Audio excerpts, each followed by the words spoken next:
આણંદ જિલ્લા પંચાયત પ્રમુખ પદની ચૂંટણીને લઈને ચાલતા રાજકીય અને કાનૂની વિવાદમાં નવો વળાંક આવ્યો છે. ભાજપે ગુજરાત હાઈકોર્ટમાં દાખલ કરેલી પિટિશન પરત ખેંચી લીધી છે. આ પગલાને કોંગ્રેસે ભાજપની હાર તરીકે રજૂ કર્યો છે. આ વિવાદ મયુરીબેન પટેલના ઉમેદવારી પત્રને લઈને શરૂ થયો હતો. ચૂંટણી અધિકારીએ મયુરીબેન પટેલનું ઉમેદવારી પત્ર રદ કર્યા પછી કોંગ્રેસે વિજયની ઉજવણી કરી હતી.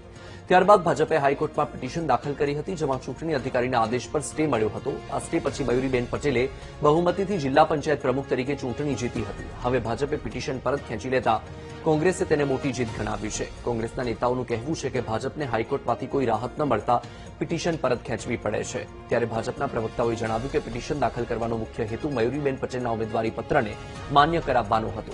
આ હેતુ પૂર્ણ થઈ ચૂક્યો છે અને મયુરીબેન પટેલ પ્રમુખ તરીકે ચૂંટાઈ ચૂક્યા છે. તેથી પિટિશન પરત ખેંચવામાં આવી છે.